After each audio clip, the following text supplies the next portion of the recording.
Hi friends, my name is Christine. Welcome to Sila Pendu Yoga and Barre on YouTube. Today's video is about props. So there are a lot of props that we can use in barre classes and even in yoga classes as well. And why do we even need these props? Well, you can do most of these workouts with no props at all, and that's just great and just fine. In fact, it's really fun to sometimes try to just find different ways of using only the body and body weight to really get a great workout. However, I think that using a lot of props sometimes is just super fun, and it can spice up your workout and definitely bring it up to the next level. Something that I love to use in yoga and barre are 3-pound dumbbells. Sometimes in barre, people use 1 or even 2-pound dumbbells.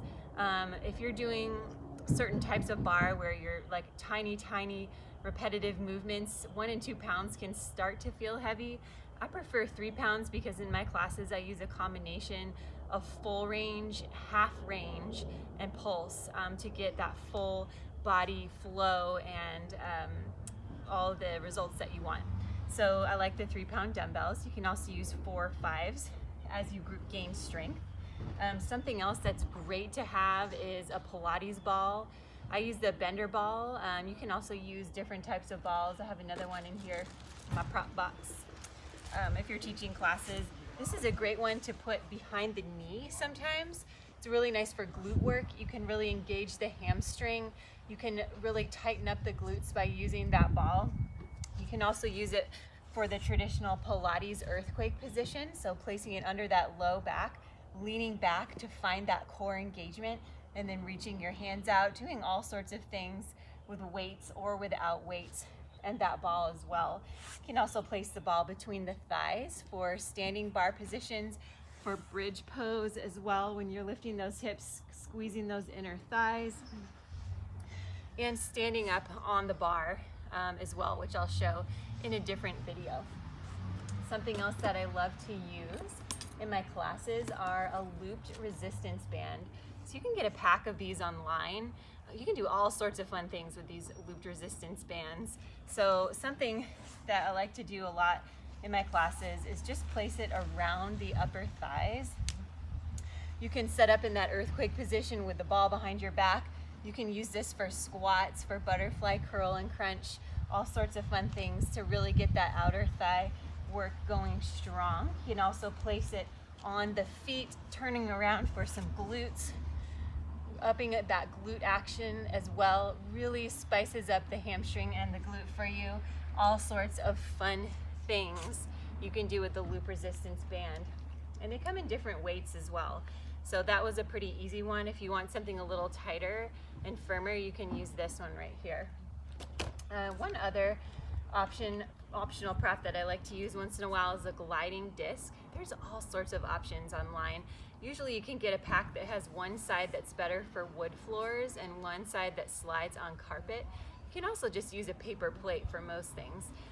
This really gets that engagement going. It's hard to show on a yoga mat, but you can slide on a bar going back and forward and do all sorts of fun things with a gliding disc.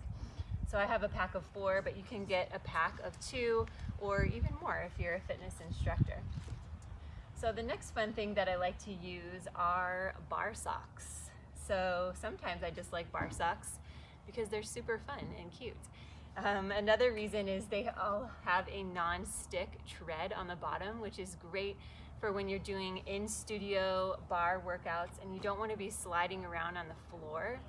I like the ones without toes in the summer because you can still slip into your flip-flops. I like to use the ones with toes, closed toes in the winter, like these, just because it's warmer. Also, you can just protect your feet from any kind of germs or anything that might be on a gym floor that you wouldn't really want to come into contact with. I've also worn these on the beach when the sand is cold, so all sorts of versatile options there. A lot of people also like to use the long resistance band. You can loop this over the bar. You can also just do all sorts of fun things with this. This is a longer one with handles, so we can do all sorts of exercises with this type of band. I just have one, and that's all you need if it's just you. and we have lots of fun options with that as well. All right, so that's my video on props today. Oh, actually I have a couple more things, sorry. Those are mostly props for bar. You can't go wrong with some yoga blocks as well.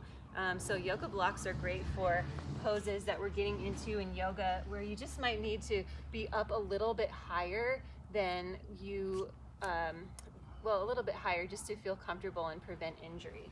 All right, they can also be used for standing and balancing poses as well. I know I'm short in this video, you guys. And they can be used in bar for lots of things too. If you don't have a bender ball, you can place the block between your thighs or even under the back to come into some yoga stretches under the tailbone, lengthening down.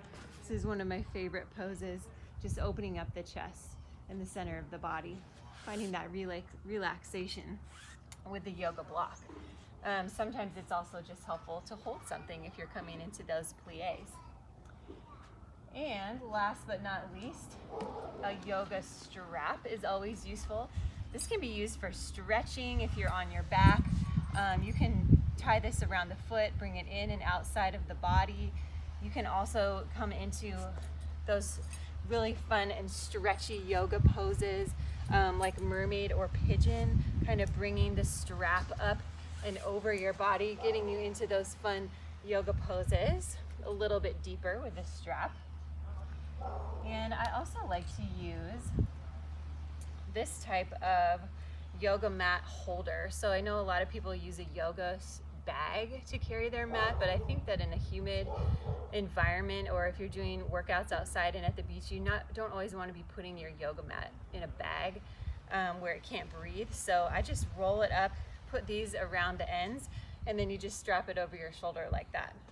So that is what I use for my yoga mat. And that's pretty much it as far as props go, besides of course water and a great yoga mat.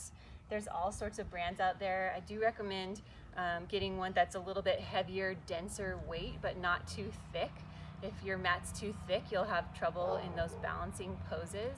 And if it's too thin, then your knees and back might need a little bit more support. So finding a nice in between that feels good for you is the way to go. I also like to use a little mini speaker. I always play my playlists through just a little speaker that you can bring anywhere. You can connect through your phone or your iPad. Sometimes I use a phone and an iPad. That way I can video my classes or be watching a class if I was on your end, and also listening to the music. So that's a good little thing to have as well. All right, so most of my classes just use dumbbells.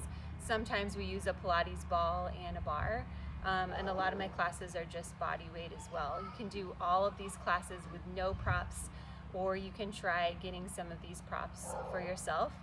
Everything is available on Amazon, sometimes through your local sporting goods store.